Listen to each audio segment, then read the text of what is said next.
ओम साई राम। श्री साई सच्चरित्र अध्याय 18-19 शेष। जब तक किसी से कोई पूर्व नाता या संबंध ना हो तब तक कोई किसी के समीप नहीं जाता। यदि कोई मनुष्य या प्राणी तुम्हारे समीप आए तो उसे अभद्रता से न ठुकराओ, उसका स्वागत कर आदरपूर्वक बर्ताव करो। यदि त्रिषित को जल, क्षुधा पीड़ित को भोजन, नंगे को वस्त्र और आगंतुक को अपना दालान विश्राम करने को दोगे तो भगवान श्री हरि तुमसे निस्संदेह प्रसन्न होंगे। यदि कोई तुमसे द्रव्य याचना करे और तुम्हारी इच्छा देने की ना हो तो ना दो, परंतु उसके साथ अभद्र व्यवहार न करो। तुम्हारी कोई कितनी ही निंदा क्यों ना करे, फिर भी कटु उत्तर देकर तुम उस पर क्रोध ना करो। यदि इस प्रकार के ऐसे प्रसंगों से सदैव बचते रहे तो यह निश्चित ही है कि तुम सुखी रहोगे। संसार चाहे उलट पुलट हो जाए परंतु तुम्हें स्थिर रहना चाहिए। सदा अपने स्थान पर दृढ़ रहकर गतिमान दृश्य को शांतिपूर्वक देखो। एक को दूसरे से अलग रखने वाले भेद की दीवार नष्ट कर दो, जिससे अपना मिलन पथ सुगम हो जाए। द्वैत भाव की भेद वृत्ति है जो शिष्य को अपने गुरु से पृथक कर देती है। इसलिए जब तक इसका नाश न हो जाए तब तक अभिन्नता प्राप्त करना संभव नहीं। अल्लाह मालिक अर्थात ईश्वर ही सर्वशक्तिमान है और उसके सिवा अन्य कोई संरक्षण करता नहीं। उनकी कार्य प्रणाली अलौकिक, अनमोल और कल्पना से परे है। उनकी इच्छा से ही सब कार्य होते हैं। वे ही मार्ग प्रदर्शन कर सभी इच्छाएं पूर्ण करते हैं। ऋणानुबंध के कारण ही हमारा संगम होता है। इसलिए हमें परस्पर प्रेम कर एक दूसरे की सेवा कर सदैव संतुष्ट रहना चाहिए। जिसने अपने जीवन का ध्येय पा लिया वही धन्य और सुखी है।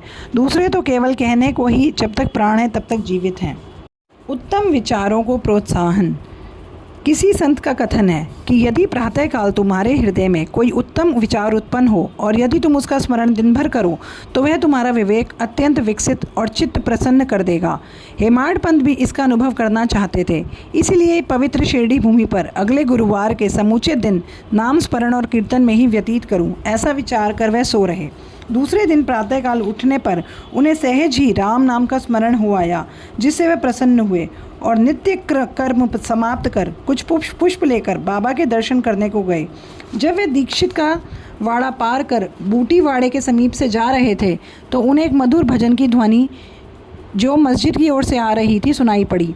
एक नाथ का यह भजन औरंगाबाद कर मधुर लय पूर्वक बाबा के समक्ष गा रहे थे। गुरु कृपा अंजन पायो मेरे भाई, राम बिना कुछ मानत नाही। अंदर रामा बाहर रामा, सपने में देखत सीता राम। जागत रामा सोवत रामा, जहाँ देखे वहीं पूरन कामा। एका जनार्दनी अनुभव नीका, जहाँ देखे वहाँ राम सरीखा। भजन अनेकों हैं परंतु विशेषकर यह भजन ही क्यों औरंगाबाद करने चुना? क्या यह बाबा द्वारा ही संयोजित विचित्र अनुरूपता नहीं है? सभी संतों का इस संबंध में एक ही मत है कि सभी राम नाम के जाप को प्रभावकारी तथा भक्तों की इच्छा पूर्ति और सभी कष्टों से छुटकारा पाने के लिए इसे एक अमोघ उपाय बतलाते हैं। निंदा संबंधी उपदेश। उपदेश देने के लिए किसी विशेष स्थान या समय की प्रतीक्षा न कर बाबा यथा योग्य समय पर स्वतंत्रता पूर्वक उपदेश दिया करते थे। एक बार एक भक्त ने बाबा की अनुपस्थिति में दूसरे लोगों के सम्मुख किसी को अपशब्द कहे। गुणों की उपेक्षा कर उसने अपने भाई के दोषारोपण में इतने बुरे कटु वाक्यों का प्रयोग किया कि सुनने वालों को भी उसके प्रति घृणा होने लगी। बहुधा देखने में आता है कि लोग व्यर्थ की दूसरों की निंदा कर झगड़ा और बुराइयां उत्पन्न करते हैं। संत तो निंदा को दूसरी ही दृष्टि से देखा करते हैं। उनका कथन है, शुद्धि के लिए अनेक विधियों में मिट्टी, जल और साबुन पर्याप्त है, परंतु निंदा करने वालों की उपयोगिता भिन्न है। वे दूसरों के दोषों को केवल अपनी जिह्वा से ही दूर करते हैं और इस प्रकार वे दूसरों की निंदा कर उनका उपकार किया करते हैं, जिसके लिए वे धन्यवाद के पात्र हैं। निंदक को उचित मार्ग पर लाने के लिए साईं बाबा की पद्धति सर्वदा ही भिन्न थी। वे तो सर्वज्ञ थे ही, इसलिए उस निंदक के कार्य को वे समझ गए। मध्याह्न काल में जब लेंडी के समीप उससे भेंट हुई तब उन्होंने विष्ठा खाते हुए एक सूअर की ओर उंगली उठाकर कहा कि देखो वह कितने प्रेम पूर्वक विष्ठा खा रहा है। तुम जी भरकर अपने भाइयों को सदा अपशब्द कहा करते हो और ये तुम्हारा आचरण भी ठीक इसी के सदृश है। अनेक शुभ कर्मों के परिणाम स्वरूप ही तुम्हें मानव तन प्राप्त हुआ और इसलिए यदि तुमने इसी प्रकार आचरण किया तो शिरडी तुम्हारी सहायता ही क्या कर सकेगी। भक्त ने उपदेश ग्रहण कर लिया और वहाँ से चला गया। इस प्रकार प्रसंगानुसार ही वे उपदेश दिया करते थे। यदि उन पर ध्यान देकर नित्य इनका पालन किया जाए तो आध्यात्मिक ध्येय अधिक दूर न होगा। ये कहावत प्रचलित है, यदि मेरा श्री हरि होगा तो वह मुझे चारपाई पर बैठे बैठे ही भोजन पहुंचाएगा।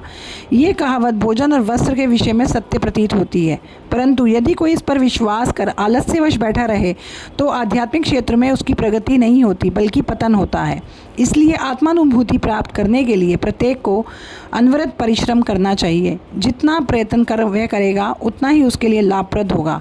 बाबा ने कहा, मैं तो सर्वव्यापी हूँ और विश्व के समस्त भूतों तथा चराचर में व्याप्त रहकर भी अनंत हूँ।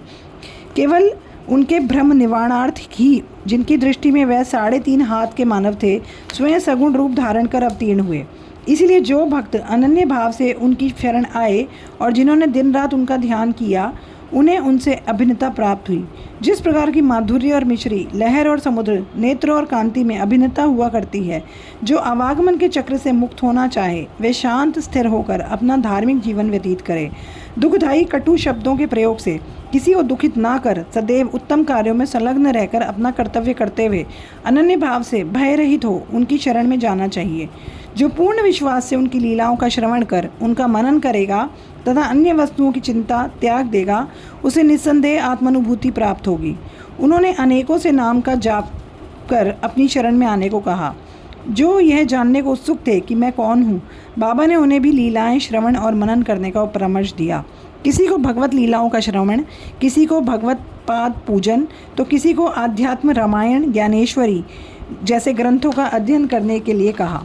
अनेकों को अपने चरणों के समीप रखकर बहुतों को खंडोबा के मंदिर में भेजा।